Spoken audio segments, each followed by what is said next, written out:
کون کہتا ہے کہ اللہ نظر نہیں آتا؟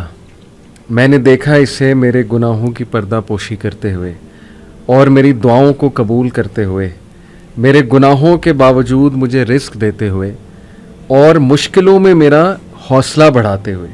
میں نے دیکھا اس کو میرے لیے وسیلے بناتے ہوئے جو میرے گمان میں بھی نہ تھے۔ بڑا خوبصورت کوٹ فیس بک پہ مجھے ملا اچانک، تو بڑا زبردست ٹاپک ہے، ہو از اللہ، the most important topic in our lives. یہ کوٹ سے ہی سٹارٹ کرنا چاہوں گا کہ ذیشان، ہو از اللہ to you and have you seen اللہ ان یور لائف؟ بڑا ایموشنل سوال ہے، آئی نو، ایموشنل بھی ہے، خطرناک بھی ہے کچھ پہلو سے۔ اصل میں آپ نے بہت یہ ٹاپک اتنا ڈائیورس ہے کہ آپ یقین کریں کہ بہت کچھ کہا جا سکتا ہے، لیکن میں پرسنلی اپنی ایک سٹوری آپ کے ساتھ شیئر کروں گا۔ بچپن سے نا ایک سوال مجھے بہت تنگ کرتا تھا اور اس کا آنسر نہیں ملتا تھا، اور بڑا جینون سوال تھا، کمنگ فرام جینون پیپل۔ وہ سوال یہ تھا کہ اگر کوئی شخص بہت اچھا ہے، لوگوں کے ساتھ اچھا کرتا ہے، اللہ کی مخلوق کے ساتھ اچھا ہے، لیکن ہی از سم وے اور فارم ناٹ اے بلیور، یا پھر نماز نہیں پڑھتا یا اللہ کے احکام پورے نہیں کرتا، تو وہ شخص برا ہے؟ یعنی کہ یہ اب آپ کو پتہ ہے کہ ایٹ ٹائمز یہ کویسچن بڑا جینون کویسچن بن کے آتا ہے۔ اس گتھی کو حل کیا میرے ایک ٹیچر نے۔ انہوں نے کہا کہ اسکالرز نے یہ کہا ہے کہ آسمانی کتابوں کا جتنی بھی کتابیں آئی، یعنی کہ وحی کا، آدم علیہ السلام سے لے کے اللہ کے نبی صلی اللہ علیہ وسلم تک، اگر آپ سمری میں نچوڑ کریں تو دو چیزیں ہیں۔ صحیح۔ نمبر 1 اللہ تعالیٰ کی تعظیم، نمبر 2 اللہ کی مخلوق پہ شفقت۔ اللہ اکبر، بہت گہری بات ہے۔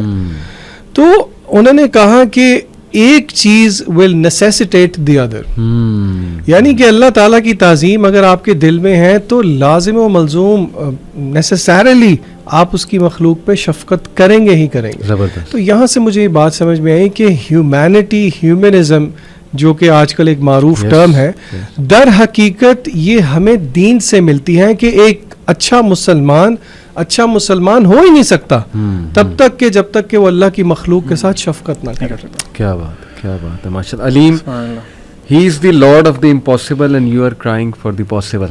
Again beautiful quote. What's your experience, اور آپ نے اللہ کو کیسے دیکھا اپنی لائف میں؟ علی بھائی، میرا بہت ہی ایموشنل سا ایکسپیرینس ہے ریگارڈنگ دس کوسچن۔ میں 3rd ایئر میں تھا اپنی گریجویشن میں، تو فائنل ایگزام سے قریب میرا ایکسیڈنٹ ہو گیا اور میری رائٹ آرم جو تھی فریکچر ہو گئی۔ بالکل کچھ دن تھے ابھی ایگزامس میں، تو خیر بہت پریشان تھے، ہاسپٹل لے کے گئے، انہوں نے ایکس رے وغیرہ کیے، بتایا کہ اس کی سرجری ہوگی۔ میری اپنی 3 بہنیں ڈاکٹر ہیں، تو آپ کو پتہ ہے آپ کی فیملی میں ڈاکٹرز آپ کو بہت پروٹوکول ملتا ہے ہاسپٹل میں سارا کچھ۔ خیر وہ جب میری سرجری ہوئی تو ڈرلنگ ہوئی، اسکریوز ڈالے انہوں نے اس میں، تو it was very painful. General anaesthesia تھا تو مجھے ڈیورنگ سرجری تو پتہ نہیں چلا، لیکن جب میں ہوش میں آیا تو بہت شدید پین تھی۔ مطلب میں آپ کو بتاؤں کہ شاید میں نے زندگی میں کبھی اتنی پین برداشت نہیں کی، ایون ایکسیڈنٹ ہونے پہ بھی اتنی پین نہیں ہوئی تھی۔ تو خیر سب فیملی، میں اسٹریچر پہ ہوں روم میں اپنے، میری ساری فیملی، میری سسٹرز، میرے امی ابو سب کھڑے ہیں میرے ارد گرد، اور سسٹرز نے انسٹرکٹ کیا ان کو کہ ان کو لگائیں، آ کے پین کلرز لگائیں، ایک لگایا، دوسرا لگایا، انجیکشن لگائے، کیونکہ انجیکشن میں ہوتا ہے کہ اس کا نا امپیکٹ بہت جلدی ہوتا ہے۔ انجیکشن میں جو بھی آپ کو میڈیسن دی جاتی ہے نا نارملی، ان کا امپیکٹ جلدی ہوتا ہے۔ تو خیر پین کم نہیں ہو رہی تھی، میرا رنگ بالکل پیلا ہو گیا اور برے حال۔ تو مین وائل نا ظہر کا ٹائم تھا آئی تھنک، تو میں نے وہیں لیٹے لیٹے نا نماز شروع کر دی، اور علی بھائی میں سورۃ فاتحہ اسٹارٹ کی، الحمدللہ رب العالمین۔ مطلب میں کہوں گا وہ شاید میں نے ایسی نماز اس سے پہلے زندگی میں نہیں پڑھی، مطلب میں کسی اور ہی دنیا میں تھا، اور جب میں الرحمن الرحیم پہ آیا نا آئی اسٹارٹڈ کرائنگ۔ کیا بات ہے۔ اور جسٹ لائک بیبیز، مجھے خود نہیں پتا تھا کہ یار میرے ساتھ کیا ہو رہا ہے، کیا مطلب وہ experience I can't even express that properly hair.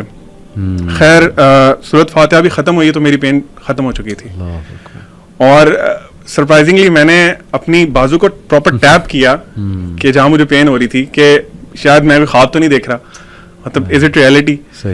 تو میرے لیے زندگی میں سب سے خوبصورت اگر ایکسپیرینس آپ کہیں گے نا تو میں کہوں گا وہ ہاسپٹل کے بیڈ پہ تھا، جب میں نے اللہ کو فیل کیا کہ اللہ تعالیٰ اپنے بندوں کے ساتھ کتنے مہربان ہیں، اور واقعی الرحمن الرحیم ہے وہ۔ بیوٹیفل۔ میں اپنی لائف کی بات کروں تو یہ کوٹ ریئلی لٹرلی جس طرح پورا اترتا ہے، آئی ایم شیور آپ کی لائف پہ بھی، لیکن واقعی اگر ہم دیکھیں تو کئی ایسے مواقع ہمیں نظر آئیں گے اپنی لائف میں کہ اللہ تعالیٰ نے ہمیں اس طرح سے مشکل سے نکالا ہے کہ گمان بھی نہیں جاتا. یعنی ایسے پرابلمز لائف میں فیس کیے ہیں, آئی ایم شیور آپ سب نے بھی, ہر ایک کے اپنے پرابلمز ہوتے ہیں, اور when you will look back تو clearly you will see Allah تعالیٰ کہ اللہ تعالیٰ نے کس طرح آپ کو نکالا بھی, ریلیف بھی دیا, اور اس کا وزڈم تھا. سب سے بڑی بات یہ کہ آپ کو کلیئر وزڈم نظر آ رہا ہوتا ہے کہ یار اس کا ایک وزڈم تھا, and it was meant to be, and you are where you are meant to be. سیدھی سی بات ہے, یہ اللہ تعالیٰ کا پلان ہے, اور اسی میں راضی ہونے میں جو ہے وہ میں سمجھتا ہوں کہ بہتری ہے.